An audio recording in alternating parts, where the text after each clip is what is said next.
Excellency, I will never thank you enough for always offering forgiveness to many people. And the recent one, you forgave the prisoners last year. All these leaders, even now, the ones who try to manipulate, to intimidate, you are really like Amins. Actually, ntegedde leero ku makya nti public holiday. Jannan luwumude. Baali oyo yali mutuufu okuttibwa. Yali muyeekera. Jannan. Teri gavumenti etolereetinga muyeekera. Tibaba balimba.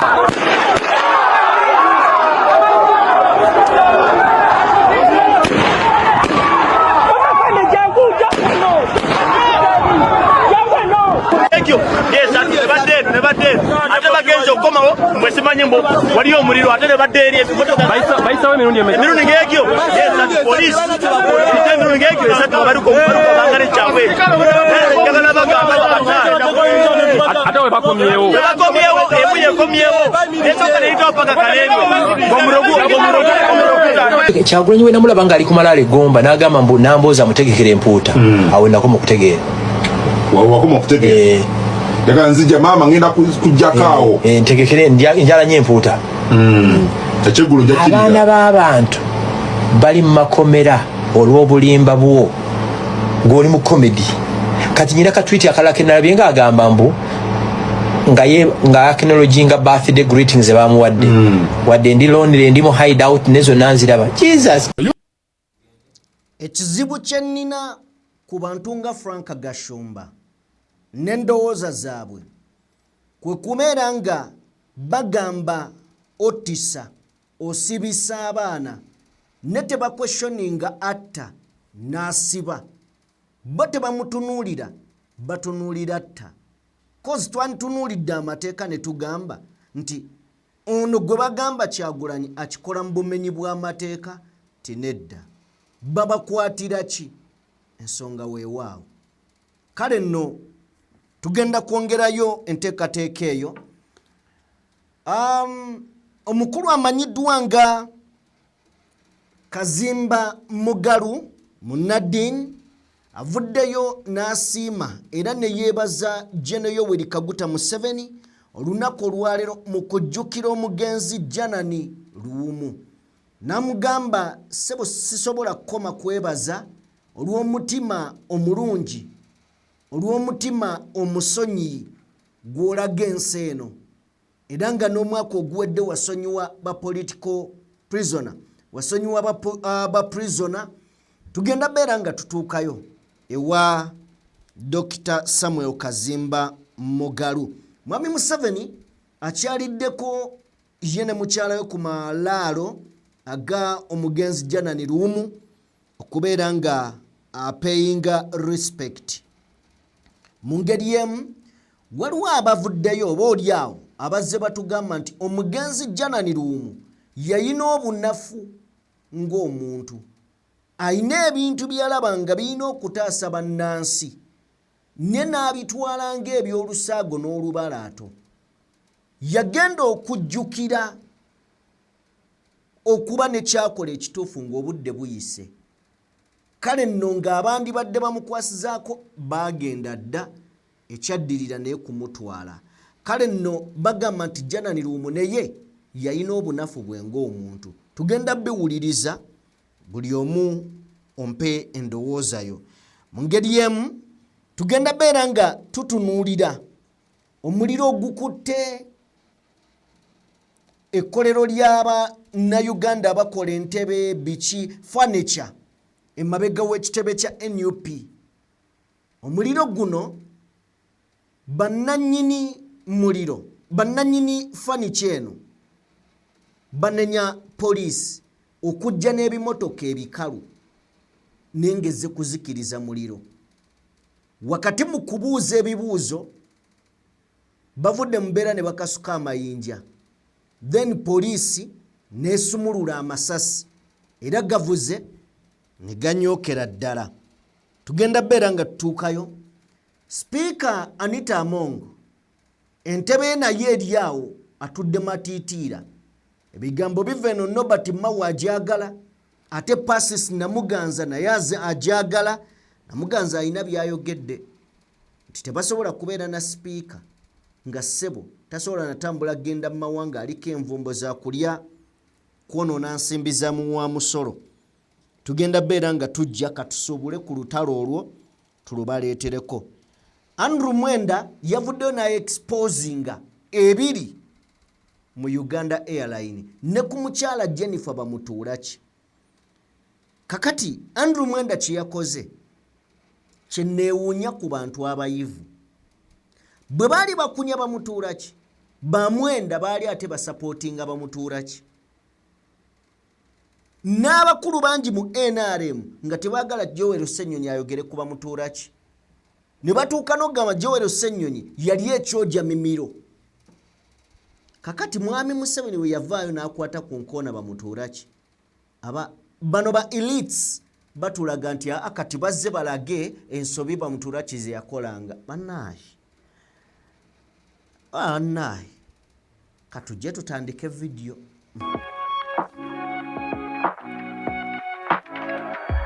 DPTV Uganda, Dawn People Television. However, tell you that in Uganda, I can assure you, gentlemen and ladies, and all, that in the case of Uganda, we shall have free elections, fair elections. I may invite the observers just because I know outsiders are now used to observers. Because they don't trust that Africans can do anything by themselves. The Africans have earned that credit, that they are incapable, they cannot do anything by themselves unless they are being observed. Now, because of that, I will invite the observers, but they will have nothing to observe. They will just stay here, because there will be no cheating, there will be no twisting of constituencies, there will be no change of papers, there will be no violence. Mwami Yoweri Kaguta Museveni ebyo byali bigambo bye. Mwami Museveni yayogera ebyo simanyi bwasinkano wa leero bayinza kwekola ki. Yagamba atya? Yagamba nti Uganda egenda kubeera ng'ebeera mu kalulu ak'amazima n'obwenkanya, akali free and fair, akali transparent. N'agamba nti wano twandibadde tetuyita naba observer okuva ebweru, ne tujja kubayita olw'ensonga nti mu Africa twegulira erinnya nti iffe tetuli ba mazima. Kati ba observer nja kubayita bajje olw'ekyo bajje ne tewali mulimo gwe bajja kukola, tibalina kye bajja ku observinga, kubanga tugenda kubeeranga n'akalulu ak'amazima n'obwenkanya. Tewagenda kubeerawo kujingajinga mpapula oba kukyusa mpapula, tewagenda kubeerawo kavuyo konna yadde fujjo mu kulonda. Tugenda kulonanga akalulu ak'emirembe. Ye Mwami Museveni. Bassebo ne bannyabo, ebigambo bya Mwami Museveni mubiwulira? What do you have to say? Kiki ky'oyinza okwogera ku bigambo bye ebyo? Miriam Matembe wuuyo kyovola mukazi wattu munyiivu agamba naye omusajja bye yatugambanga nga tuwulira biwooma. Kiki ekyamutuukako? Anyway, mbanirizaako bassebo ne bannyabo, buli omu gy'osinziira okubeera ng'otugoberera, abali mu bitundu by'ensi eby'enjawulo, mwebale nnyo, mwebalire ddala okubeera nga nate mutyuninze. Ekyemukola kya muwendo era nsiima bwenkanya, nsiima bwongerwa. Njagala bategeeza ntutambula ne Sheikh Ashraf, omusomi era omulombi wa dduwa. Munoonyeeko gwe ayina ebizibu eby'enjawulo asobole okubeera ng'ate akuyamba mukwano gwange. Ku nnamba y'essimu esomero 721 munoonyeeko. Mu ngeri yemu tutambula ne bannaffe abandiga Construction Solutions. Bano basangibwa Ntebe, ku Entebbe Road awo Erweza okuliraana ne Kani Resort Hotel. Banoonyeeko mukwano gwange basobole okubeera ng'ate bakuyamba mu bizibu ebikusumbuwa ebyaki nyumba oba kuddaabiriza oyagala kuzimba oba kuddaabiriza totegana enamba y'essimu yiyo esembe 222 bebandiga construction solutions twolekedde ebigambo olunaku olwaleero leero General Yoweri Kaguta Museveni in fact leero lubadde lunaku oba leero lunaku lwa public holiday abaana tebasomye office za government bawummudde era ng'okuwummula kuno kujaguza oba kujjukira omugenzi Janani Luumu eyali munnaddiini ate erya ntama Janani Luumu yafa kakati guno gubadde majjukira ga mulundi gwana mu 9 Mwami Museveni ayiseeko we bamuganzika we bamuwummuza era bwatyo n'agenda maaso n'okuba nga apayinga respect n'ateekako ekimuli abadde ne mukyala we Janet Kataha Museveni bwe batyo ne bagenda maaso n'okubeera nga balambula n'okusiima emirimu Janani Luumu gye yakola however yattibwa so kakati wakati ebyo nga bigenda maaso wabaddewo okusaba omukolo guno gwetabiddwako General Museveni naye tusooke tufune ebigambo bya Kazimba Mugalu ng'ayogerako eri abagenyi ababadde bazze soka omutwe. I will never thank you enough for always offering forgiveness to many people. And the recent one, you forgave the prisoners last year. I continue to request that you forgive more so that we have a peaceful Uganda. I now welcome you, our guest of honor, Your Excellency, to come and address this gathering. In the name of the Father, the Son. Ye Reverend Father Kazimba Mugalu. Kakati ebibuuzo bibadde bingi ku Kazimba Mugalu. Ng'abantu beebuuza nti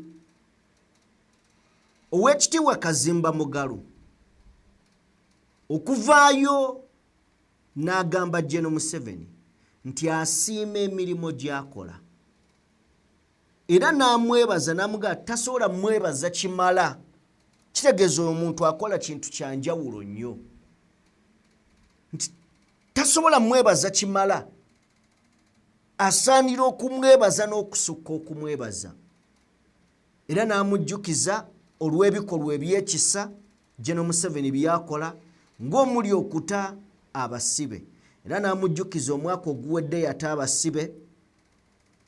Then bannayuganda bo babadde babuuza nti kirungi okubeera nga amwebaza naye abasibe baakoma era abakwatibwa kati naddala ku byobufuzi bo balangibwa ki? Abalala babadde babuuza nti ki ekyatwala Oweekitiibwa Kazimba Mugalu ewa Kyagulanyi? Bino comment section. Ki ekyatwala Oweekitiibwa Kazimba Mugalu ewa Kyagulanyi? Baali bagenze kunywayo caayi baddeyo batuule ewaabwe oba baali bagenze balabe embeera etali ya bulijjo baveeyo bagivumirire oba bategeeze ensi? Kituufu bagendayo omusajja taliiyo, bagendayo enju yamenyebwa, bagendayo buli kimu nga gye kiri. Bino tasobola kuyimirira awo n'agamba Mwami Museveni kale abigambe nti byawulira. N'amubuuza nti President okuvuganya musango ye bye tuwulira ne bye twasanga ewa mukulu Kyagulanyi president obyogerako ki kazimba mugalo mu ggwanga tamanyiimu kikyamu mumativu era musiimu tamanyi na ngeri gy'ayinza kwebazaamu president.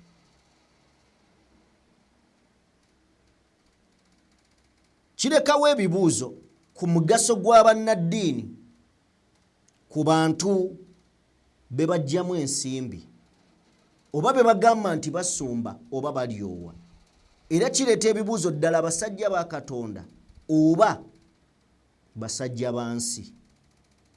Bibuuzo weebiri, kubanga omulimo n'omugaso kwe kubeera nga oyimirira n'abantu ba Katonda, Katonda be yakutuma okulyowa,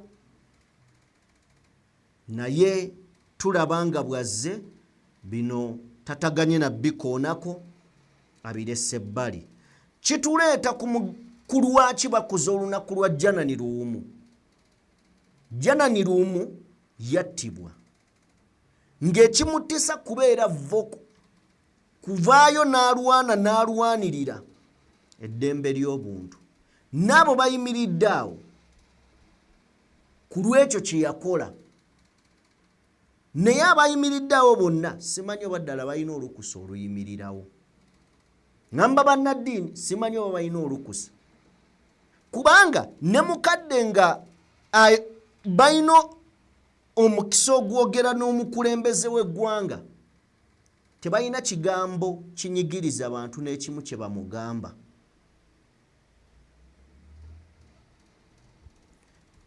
Tuddayo ne tutunuulira nti ensobi emu ku ezo ezaakolebwa omugenzi Janani Luwumu, bano nabo baganya ziyigirako. Ezimu ku nsobi ezigambibwa mbu omugenzi Janani Luwumu ze yakola, yagenda okujjukira nti alina okulwanirira abantu bonna nga kirireeti. Mu kiseera eri ng'Obote akola byakola, Janani Luwumu byali tebimukwatako. Mu butamukwatako yeerabira nti biri we biva eri bigenda musanga wano. Bamaliriza ayingira omulembe gwa Amini, gulyo gwe yali atembeeta guvuddeko n'atandika okujja alaba ebikyamu, nattibwa. Tulaba nga bannaddiini baffe ebikyamu bikolebwa tebabyogerako. Njagala tusooke tufune munnamateeka Musokera Profesa nga nnyonnyola ku nsonga za Janani Luwumu. Naki oba oliawo kyewandisaanyidde okuyiga mu kuttibwa kwa Janani Luwumu, kubanga leero tumujjukira. Kiki kyewandisaanidde okuyiga mu kuttibwa oba mu kuvaawo kwa Janani Luwumu? Tusooke wano. Lesson tulekeraawo okukola Baluwumu bye baakola. The sanctity of human life. Kati tulina omulimu gw'amaanyi. Abantu abaafa engulu, abantu abaafa mu Buganda, kati waliwo ebyobufuzi eby'embiranyi, abantu boogera ebikankana. Tetwagala ate baganda baffe okuva mu West okufeesinga ebizibu ebyo. So tusitukiramu kati ne tugamba omuntu takwatwako, teri kutta muntu yenna. Bw'abaawo death sentence, emitendera gyonna girina okugobererwa, so saata okusobola okujja omuntu oyo kulimino oba oliawo atutta obulamu bw'abantu mu nsi eno. Nze eyo ye lesoni enkulu nnyo gye ndaba. There is not much to celebrate, but there is a big lesson to learn from what Luwumu did before his fate was sealed. Obulamu bwa Kibishopu Luwumu buli as important as a newly born. Ebyo ebitiibwa si bye ebifuula obulamu bw'omuntu to be special, kubanga God gives us life and we have a duty to protect lives. Naye ebyokusosola byebyo byennyini, kubanga kasita olowooleza nti bali nti ate ffe ate n'okitwala nti obulamu bw'abali tebuli important ng'obwaffe oba omaze okuwaba. Y'ensonga lwaki to continuing ne problems tulina abandoninga ideas nti they and us, Catholics, Protestants, but all that, the foundation nti we are human beings and we have to protect each other at all costs. Ebigambo ebyo biwulidde. Awo nga sinaba kwongerako katunnyonnyole kiki kye tulina okuyiga okuva ku Janani Luwum. Si ku celebratinga bu celebratings oba kujjukira mafaage oba buzira bwe n'ebiki bye tujja ku kufa kwe bituwe. Ekikyamu kyonna ekiri mu Uganda nga kikwatagana ne munnayuganda munno oba omuntu omulala yenna, situkiramu okirwanyise, kubanga bwe tokirwanyisa oba weesalidde okubonaabona ng'abo boolaba nga babonaabona. Nakomawo ono mweyite 3 mikwano gyange abava engulu baŋŋambanga nti oba Abaganda baagala entalo kabafe. Abaatirimbula abantu mu Luweero, Abaganda abaagala okufa bwe badde engulu baatirimbula bantu baabwe. Tube n'obwenkanya, tube good neighbors. Janani Luwum is a Christian. Christianity ekugamba nti be a good neighbor. Era good neighbor kitegeeza nti omuntu yenna alimbizibu bw'obeera mu position to protect them, to fight them, to assist them to overcome. A good neighbor asitukiramu n'ataakiriza omuliro ogukutte ennyumba ya muliraanwa, obe nga tomwagala mbuntu olina okusitukiramu ozikiza omuliro ogwo. Then the question is Oweekitiibwa Kazimba Mugalu a good neighbor? Let me say, to Robert Kyagulanyi Ssentamu? Because tewaliwo osanga nga badiscussinga ku ebigenda maaso. So tuveeyo eyo, ndowooza tugende butereevu nnyo eri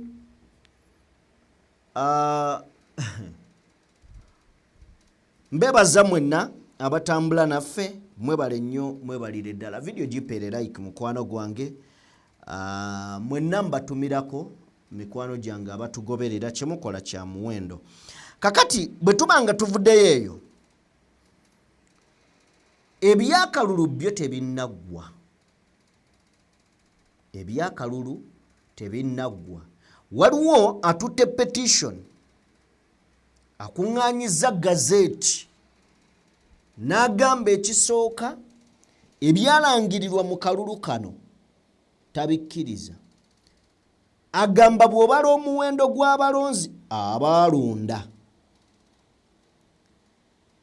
n'abaateekeddwa mu kyapa kya gavumenti gazette oba the Uganda Gazette byawukana. Kakati ayagala bamubuulire lwaki ebiri mu gazette byawukana n'omuwendo gw'abantu abalina okulonda. Soko tuwe emboozi eyo.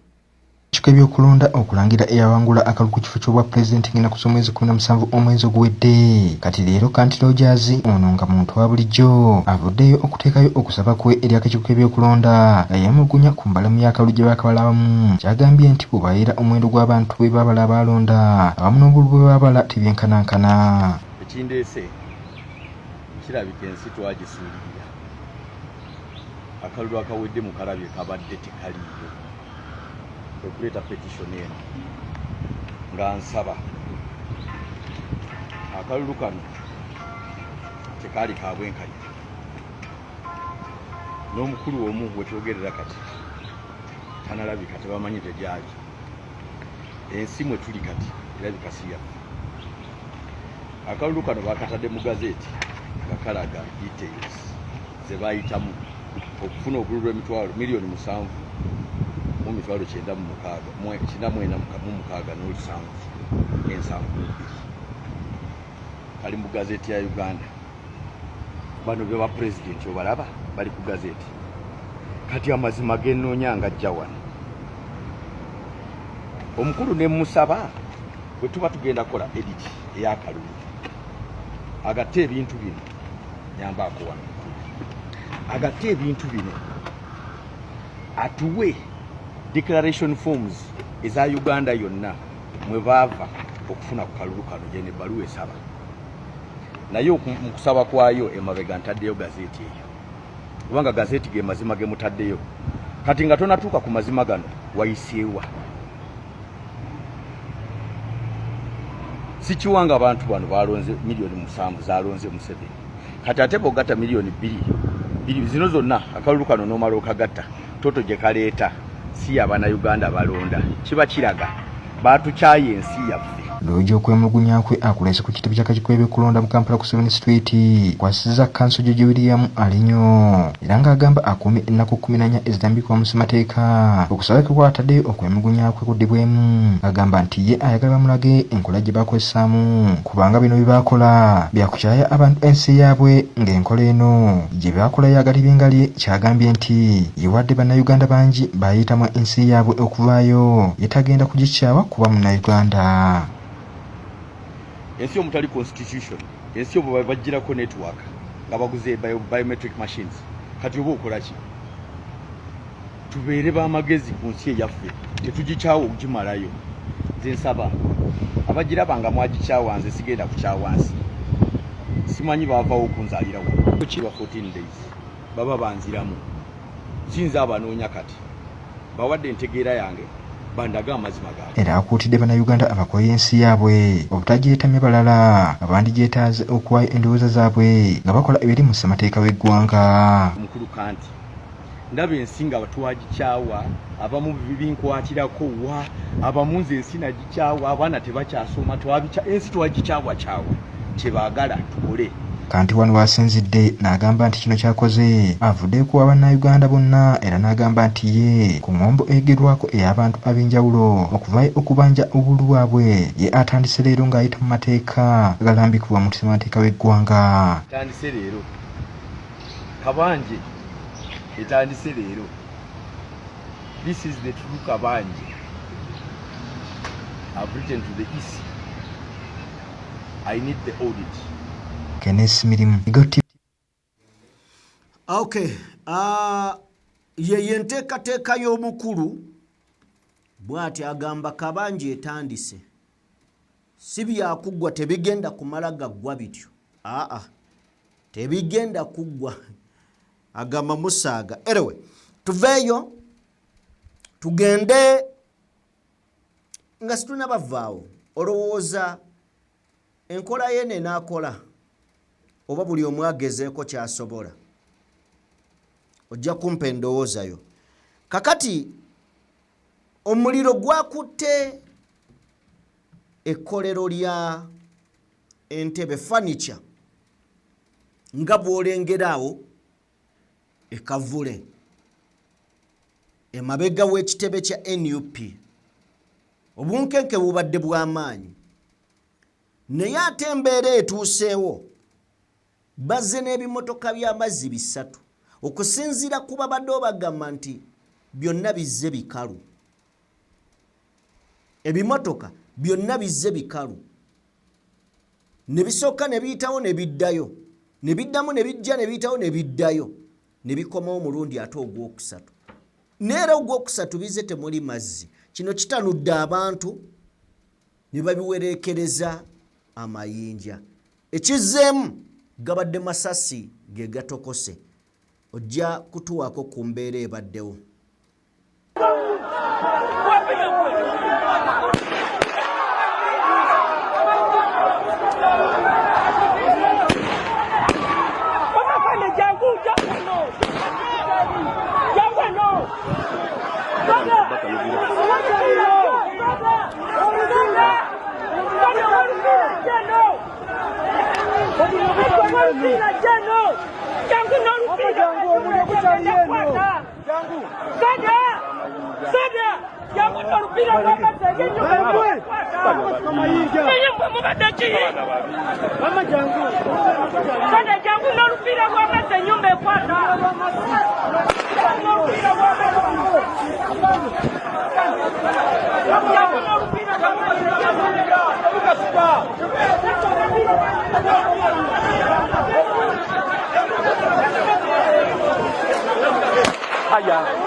abasema ate tebalina n'amazzi gago ne bali mu kukozesa mwala byebiki ebyo togamba bifaya buligedi batambuza mulimu musu mali eggwawo bali wali mu tetuyina amazzi babadde tekwakubadde batunise bakoze byaki bali wali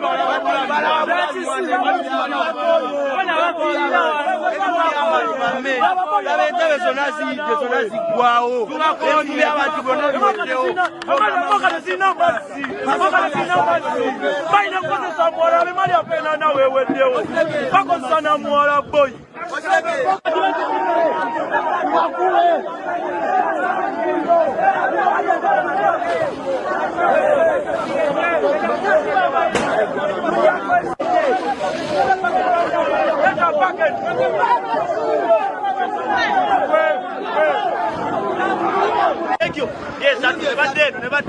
ate bagenze okukomawo mwesimanye mbu waliyo omuliro ate ne badde eri bayisawo emirundi ng'egyo poliisi emirundi ng'egyo esatu babaluka bangana ekyabwe njagala bagamba ate we bakomyewo emu yekomyewo nesooka neyitawo paka kalembwe omurogu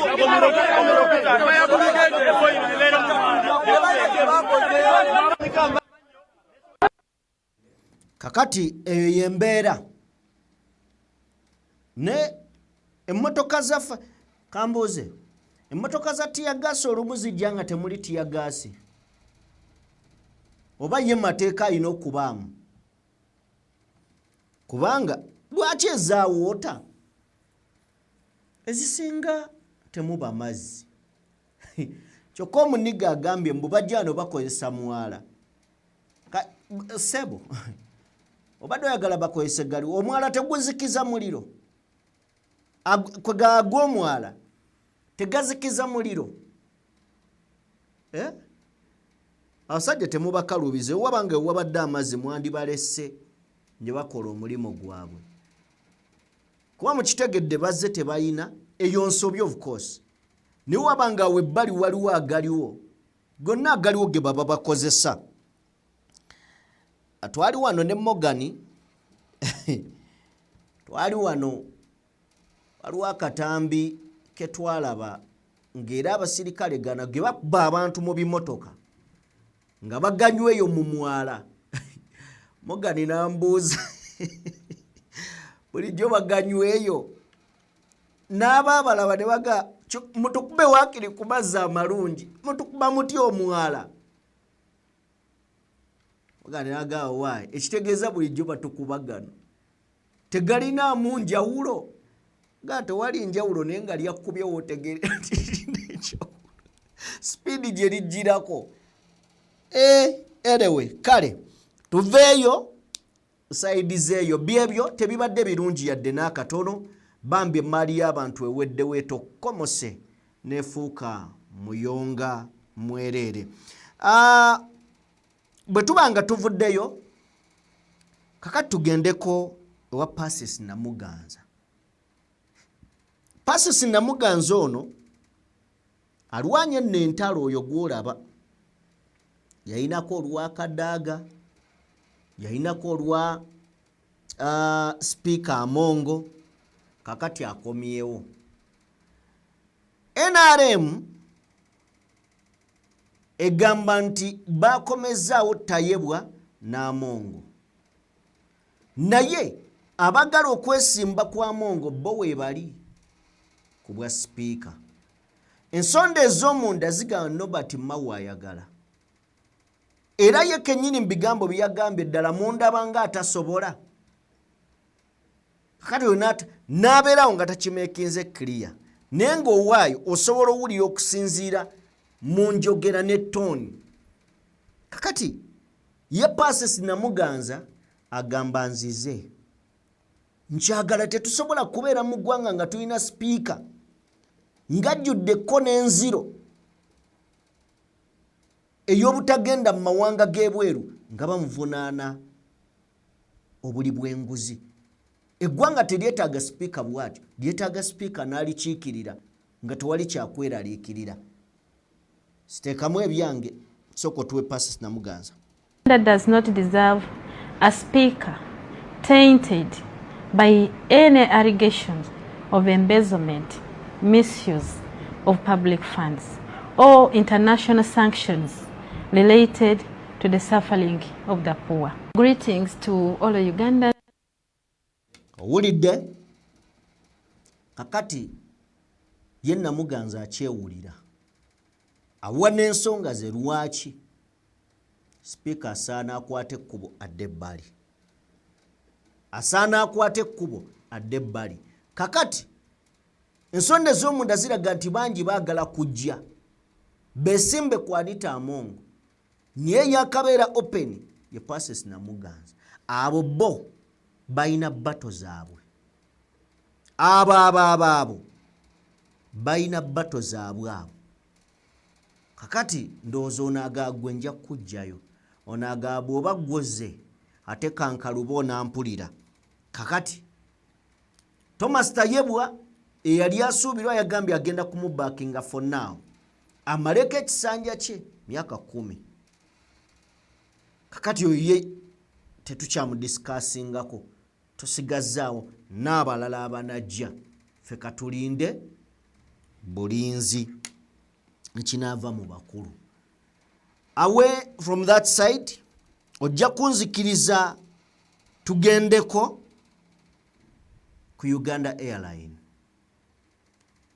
Uganda Airline yafuuse Uganda Airline. Waliwo akatambi akatambudde nga kalaga nti ennyonyi eno yakomyewo nga nkalu bwekalu. Ojja tuwaako katambi ako tutandikiraawo. Andrew Mwenda yavudde naye exposinga Jennifer Bamutuulaki. But why now? Soko tuwa katambi. Airlines. Nemunaite tulina bakasitoma ate nga twasooka ne tufuna bakasitomas. Ewa poor services. You cannot say nti omuntu agenda ku Lwakubiri n'omutwala ku Saturday tomanyi kyalidde tomanyi hotel mwasuze naye gwe osindise email changing of flights ezifuuka changing of flights ekitegeera professionalism netulema bafa ku kukola ku kya defense tebafudde ku kya sectors ezimu. This is crucial kubanga ereeta business nene nnyo mu Uganda, ba tourists and all kinds of business travelers. These regular travelers, they are no longer using it. It is empty. It's empty. It is empty. It is empty. Look at it. Come on, look at it.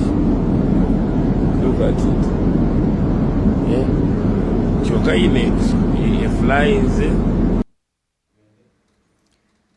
Ako ke katambi. Sagala nkulimbe nti katuufu oba si katuufu niyo okusinziira ku ddoboozi eririmu kiraga nti yakomyewo nkalu bwekalu. Bw'ebeera nkalu ekizibu kiri luddawa? Ekizibu kiva ku bagiddukanya. Niye ate obuzibu ekizibu waliwo ebizibu bivaawa? Biva ku baabawa emirimu. Bino bye tugenda okutunuulira. Andrew Mwenda yavuddeyo n'abaako expose gy'akola. Era bino bye bimu ku bigambo bye yayogedde. Njagala tuwulirize atulaga bamutuula ki obubi n'okuba nti yali tasaanira mulimo gwa Uganda Airline. Let's start the video. Marketing manager or director for Air Uganda. Air Uganda was owned by the Aga Khan. Most of its management operations, if you have worked with the Aga Khan companies, were handled in Paris. So if you're a marketing director in Kampala, you really handled very little. You do not have the eagle-eyes view of the business because it was headquartered in Paris and they handled most of the things there. So she was unable to gain sufficient marketing experience of an airline to write home about. So I need to correct that person who made that comment. Then she's hired as commercial director of Uganda Airlines. She got fired. Why was she fired there? Jennifer owned a company called Abavato. She gave this company Abavato a contract without approval of the board, without competitive bidding. She gave her own company a contract, a retainer of $52,900 per month as a retainer. And then again, without approval of management and the board, she gave her own company a contract of $1.7 million to do branding and marketing for the company. When she had given these contracts, the Uganda Airlines hires a guy from Rwanda Air called Paul something. His surname is very complicated. He's from Chris's village, Kanungu there. He had been working with KPMG in Kampala, auditing Air Uganda, where she was working. When Air Uganda closed, KPMG sent her to KPMG Rwanda. KPMG Rwanda made him the auditor for Rwanda Air. After 6 years, I think, or 5 years working with Rwanda Air as an auditor, they hire him as a deputy CFO because they had a Muzungu CFO. When that Muzungu left, he takes over. And when Uganda Airlines was created, he came back home to Uganda. So, that man was the first person to attempt to streamline the accounts of Uganda Airlines. He found that the Ugandan Airlines staff did not know how to collect revenue. You know, if you flew by Lufthansa or Kenya Airways and they dropped you in Nairobi, or Rwanda Air, they dropped you in Kigali, or Ethiopian Airways and they dropped you in Addis Ababa, and Uganda Airlines picked you from there. Uganda Airlines is supposed to bill Kenya Airways because they picked their passenger from Nairobi to Entebbe. They had not been billing. He creates a system. He goes to South Africa and hires a young lady, a Mzungu girl, who knew these things. She comes, and within the first 3 weeks of her reporting to work, she identifies $3.6 million and it collected. And in the first 3 months, she had collected about $3 million of that. They fought that girl and chased her away, and I will tell you why. So after she had given this, so when Paul tried to establish proper accounting, he came in conflict with her. The first thing was, she submitted an invoice of her own company, Abavata, worth $450,000. He said, prove the work you have done for us to pay this invoice. She could only produce proof. This is a contract she gave herself for $1.7 million, of which now she was billing $450,000 work done. She could only produce $174,000 of work done. He said, this is all I will pay. Because you don't have evidence of the other work you have done of about $280,000. He refused to pay that. Kakati, owulidde Andrew Mwenda Andrew Mwenda akunnyonnyola emivuyo. Jennifer Bamutuurachi gy'abadde ajja akola. Jennifer Bamutuurachi gwannyonnyola gwe baasooka okugoba mu airline. Naye ate oluvannyuma Mwami Museveni n'amuhayalinga ate n'amukwasa y'abaabeera boss. Addukanya ekitongole ekiramba. Naye ng'ensonga ezamugobya buli yake kwenyigira mu mivuyo ate ne bamala ne bamwayalinga.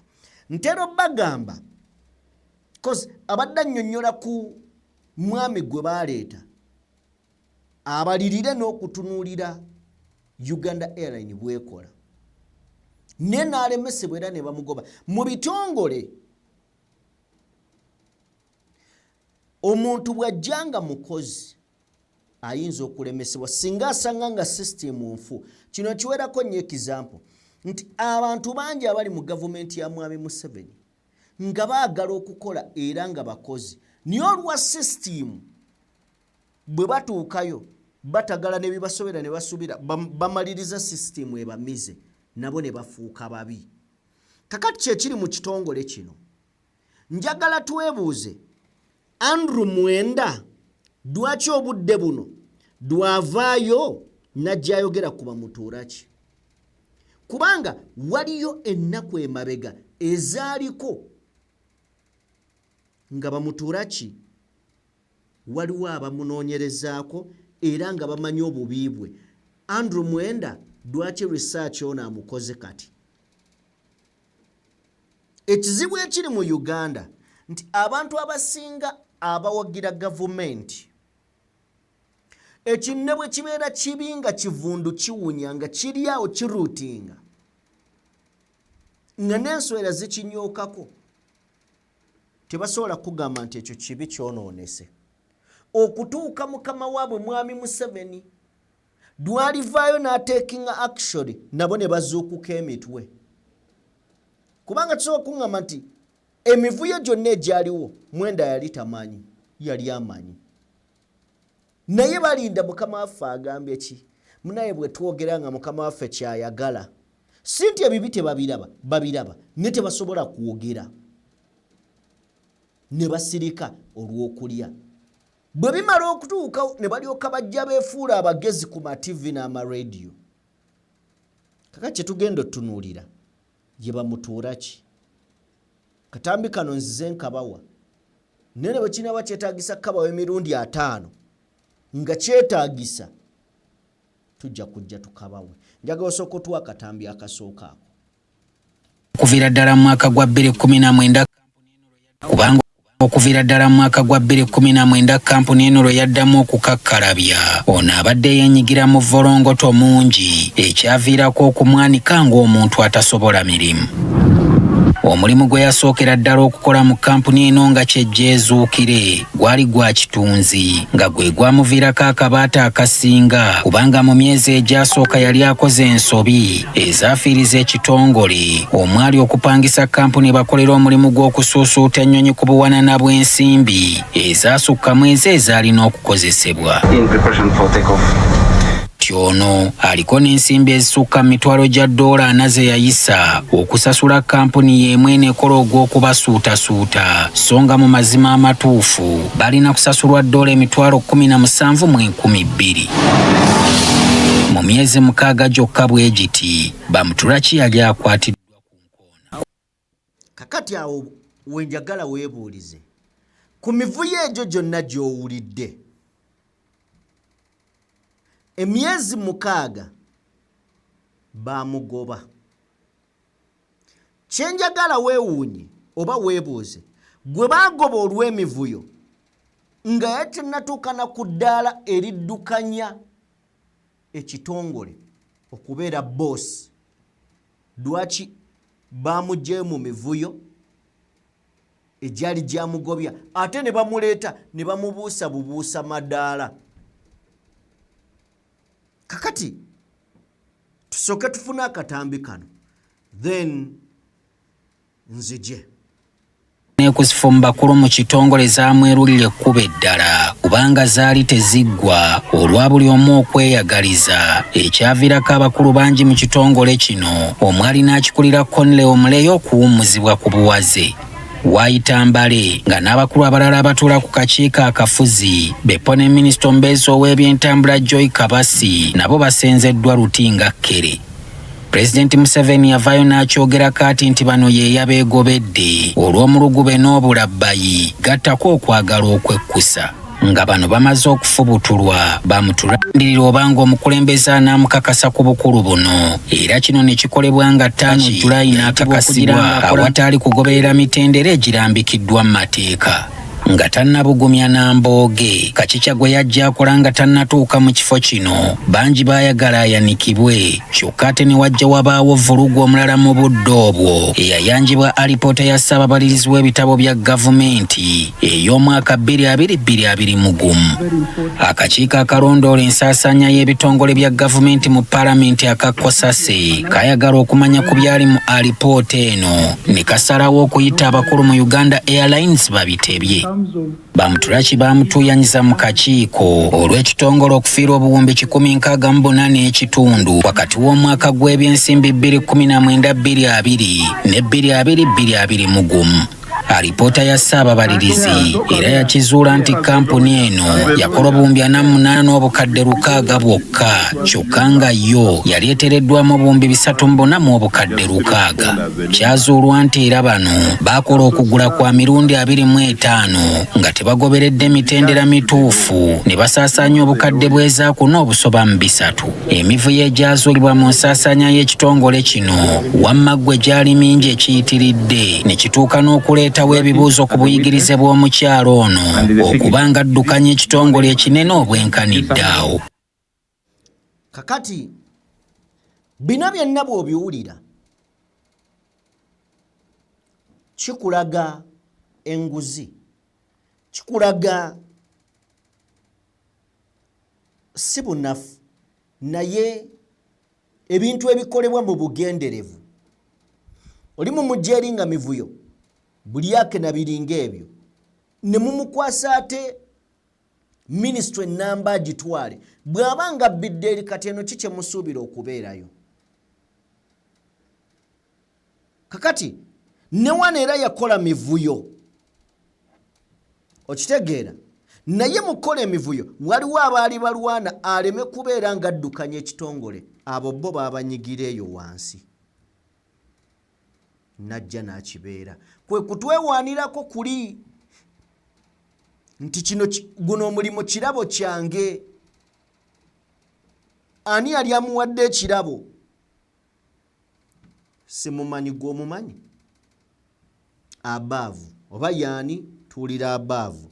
Kakati nojja n'ofuna ate kana akatambi ak'obuyigirize noga yi bannaye lino kkula lya Africa lyennyini lituwe. 18 August 2021 ono baamutuma fayiro y'ebitabo bye ne kizuulwa nti essomo lye yakola ku ssettendekero Makerere erya Social Works and Social Administration SWASA teririna we likwataganira na byetaago ebyali byetaagisa ku mulimu nga guno. Akakiiko era kaazuula nti Bamutulaki n'ebbaluwa ezikakasa obuyigirize bwe Makerere tategananga kuzikima okuva mu 1994 lwe yakasuka akakoofiira mu Bwengula.